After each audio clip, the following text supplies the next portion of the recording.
Is the 2025 Ford Explorer ST better than Lincoln? Well, this year we got a refresh. So the exterior has been updated. We keep the same power options. We do drop in towing capacity. I'm Anthony from Hawkeye Rides, and we're gonna touch bases on some pros and cons and compare it to the competition as well. The ST is going to be highlighted with more gloss elements. So it's going to look more sporty, which it should, because it's housing the same twin turbo V6 EcoBoost engine that is found in Lincoln, but that's going to be standard there, whereas here you do have the ST line and under that comes standard with a 2.3 liter inline 4-cylinder turbocharged. But the pro here is all of the Explorers have at least 300 horsepower, which that alone makes it pretty much the best in class, because even when you go Toyota, this has 400 horsepower, 415 pound-feet of torque out of the 3.0 liter EcoBoost. Toyota doesn't have anything like that. When you go Nissan, they may drop it to the VC turbocharged 4-cylinder that's in the new QX60. That's going to be less power than this, but then the towing is going to be more there at 6,000 pounds. Here they've dropped it to 5,000 pounds. The headlights have been refreshed. LED headlights, daytime runnings, it integrates into the gloss black grille with the ST badging, Explorer on the top, and because we have the carbonized gray, I mean, it doesn't look like a state trooper. So I'm happy because now I can mash the gas and I'm not concerned about people thinking I'm a police officer. But in the same aspect, when they think you're a police officer, hate to say it, you could go a little bit faster. And the lower gets a touch of the gloss black, and wheel designs have also changed. So you have an 18-inch up to a 21-inch wheel, which we have 21-inch 5 double spoke wheels with the red brake calipers housing 4 pistons in the front, and you get a touch of the gloss black on the lower. First reason why I would say this is the better choice over Lincoln is you're going to be saving around $5,000 to $10,000 minimum. This is around 60 grand, and you're pretty much all in. Lincoln, it goes up to over $80,000, especially if you take the box for a black label, and you're getting the same engine option. Gloss black for the side view mirror as well as the A-pillar. The roof rails are raised so you can put tie downs similar to Subaru, so I like that it's a little bit more usable so you don't have to add the crossbars, but it's not going to be as off-roadsy. We have the all-wheel drive configuration. It's achieving 18 mpgs for the city, 25 mpgs for the highway, paired to the 10-speed automatic transmission. Now, a con to me, because this is sharing the same power option, I would like one of them to be more horsepower. It doesn't necessarily have to be this one, because you're paying up to near $15,000 to $20,000 when you're talking about Lincoln. That's why this is a sweet spot vehicle, because even when you go into Nissan, you're talking near $60,000. Standard LED taillights, the rear has been reworked, so it looks like a light bar that's behind the Explorer badging. It isn't. But the gloss black, I like the highlights that they do. The lower gets the quad exhaust tips, and it should, because this is the ST with the twin turbo V6. Front and rear parking sensors and a 360-degree reverse camera. Standard amenities on these vehicles are also better than most of the competition, because if you go into Honda, you're going to be going over $60,000 to get a top tier. Toyota, they only have 4 cylinders, which this already beats it with that. But when you're thinking the power that you have, it's a lot to motivate this vehicle, in which it's another reason why I would choose this over Lincoln, because you're getting all of that at a discounted price. Power liftgate, which is standard, going into 16.3 cubic feet of storage. You have a little storage nook here on the side with a 12-volt charger. And underneath the floor, it gets storage. The split foot third row, just simply push the buttons. And that will go at a 50-50 split, increasing cargo to 46 cubic feet. You can also fold them up by just simply pushing the button for both too, but unfortunately, you do have to go into the back in order to get the full cargo capacity, and that will maximize the cargo to 85.8 cubic feet, which is a little bit less than the prior. We need to go inside, start it up, so you can hear that twin turbo V6 exhaust.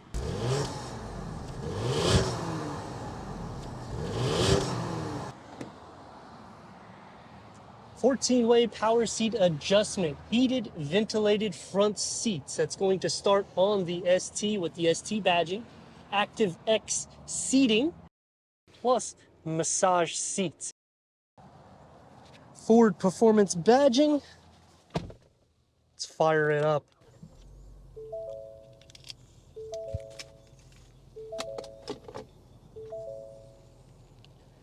Now you're going to notice the dashboard has been reconfigured. Explorer badging, 14 speakers through B&Os. You'll have 10 speakers underneath this. And I like how they have that speaker grade to polish it off. And you'll have the aluminum look that comes into play with the contrast stitching. It's a two-tier dashboard, giving kind of a Mustang vibe with the panoramic Vista roof. With the new 13.2 infotainment screen, this is Google based with Google Maps, Google Assist, Google Play, and you have 5G capabilities now, which makes this a lot better. With a 360-degree reverse camera, full trajectory for the front and the rear, and you can change different camera layouts to make it easy for the towing or just backing up. And you can also zoom in to the tow line. And you can do the same thing over here to zoom in to any section that you want to make sure that you're not hitting any obstructions. Tri-climate control settings is standard. Ambient lighting starts on the ST line. Wireless Apple CarPlay, wireless Android Auto, Sirius XM 360L. And you also have the towing app, which is pretty cool because you can sync everything for your tow whenever it loads up right here for services or whatever you need with Wi-Fi hotspot. Wireless charging pad starts on the ST line, and I like the floating dash. It's also pushed forward more, giving a lot more leg space to the front occupants. Headroom with a heated leather wrap steering wheel, ST badging. We get the paddle shifts, gloss black, multi-function, and the gauge cluster is a digital reader that goes through an array of different content for the driver, and you can also change different viewpoints as well. Going into the center that has been reconfigured, push this open and you'll have two USB ports, a 12 volt, a large storage area here, and the key fob for the new Explorer.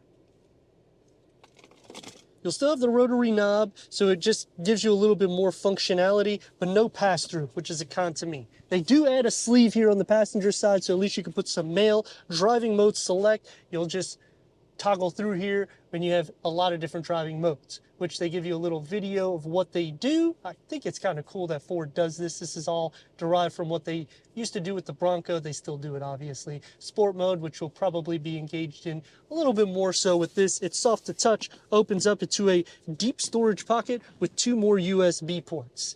Dashboard and door configuration, they do a good job keeping everything polished, and touch and feel, it's going to be soft where it needs to be. They give that aluminum aesthetics plus the B&O sound system. This is actual aluminum mesh, whereas this is plastic. So I like that they are implementing more expensive materials. One touch up and down for all the windows. The storage pocket is large. You can fit a larger beverage right here.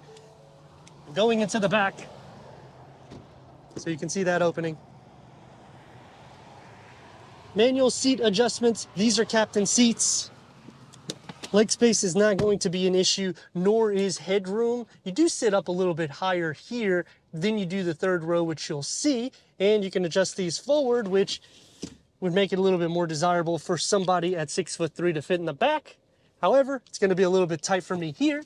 And you can also recline these seats, but not so far back. Third climate control.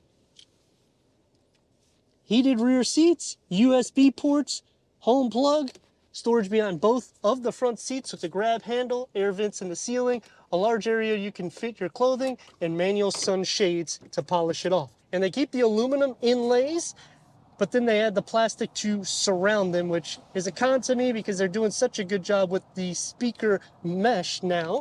And you get a cup holder in the top. It's going to be soft to touch pretty much everywhere with a medium-sized storage pocket and a full pass-through. And you have more cup holders right here. Third row access, pull the lever, slide it forward. That's what you had to fit two more in the back. Now you're going to have two USB ports with a storage tray. Cup holders here, and you got a little bit more storage. But on this side, you're noticing there's no USB ports, which is a con to me because you have to plug everything up only on one side. The air vents come into play. Gonna slide this back. That's the leg space that you have with the seat kind of in the middle of range, and headroom is actually good. Why would I choose the ST Explorer over a Lincoln? Well, I have the same horsepower, I have the same torque, the same interior in the sense of that it's soft. I have massage seats, ventilated, heated front seats. I mean, you have a ton of options and standard features when you go into what I call the sweet spot, the ST. Plus, we got the upgraded wheels, 21-inch, which will make it feel a little bit more rigid in the drive, but let's face it, 400 horsepower, I mean, you're considering a performance SUV. That's what you're unlocking. Now, on the con to that is when you're taking some of the bends, it feels like a vehicle that's like a boat. You're gonna be all over the place. So take it a little bit slower. This is really just fast from a light to light, and you don't feel too much of the turbo lag like you would in the inline 4-cylinder. Check out the performance. Enough to get you a speeding ticket or take you to jail pretty quick, because the exhaust that filters in can be intoxicating. So I like that you're still getting that, because when you go into rivals, they're changing all the vehicles into these turbocharged 4-cylinder hybrid vehicles, which they don't have a lot of power. This does.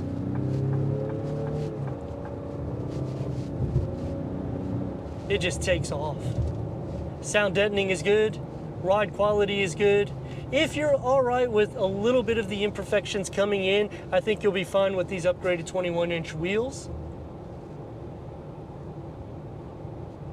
But even when you're considering Lincoln, I mean, the major difference really is the center cluster layout. You're gonna get some more speakers. Seats may be a little bit more comfortable. You're gonna have a little bit more sound in the interior. The dashboard layout configures a little bit better in my book for the center cluster, but in the same aspect, I'm getting such a great value in going back into competition.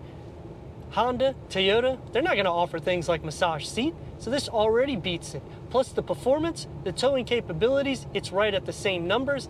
Nissan obviously can tow more than this, but then interior space, you're gonna feel like you have more, especially with leg and shoulder space. Cargo capacity, I mean, you got nearly 90 cubic feet with all the seats folded down. 6 or 7 seat configuration. I'm not so happy with the brakes in the vehicle. It doesn't grab as well as some of the competition, but you're not gonna be taking this on the track anyways. You're gonna just really have fun from light to light.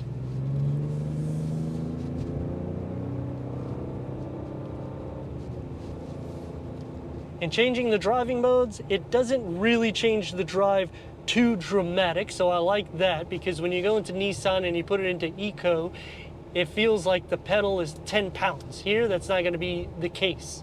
So you always have performance. They did clean up the dashboard by making it more minimalistic, but then on the con, there isn't a lot of buttons for the infotainment, meaning you have to do everything through the screen. And I'm not a huge fan of the plastic aesthetics, but Ford has cleaned it up in the sense of giving more soft plush aesthetics throughout the interior. So when you are considering Toyota, Honda, that's not gonna be the case. Here it's gonna be a lot more plush, giving that other reason why I would go this opposed to Lincoln, because you're still getting all that soft materials, the drive, in an everyday practical vehicle with performance to punch.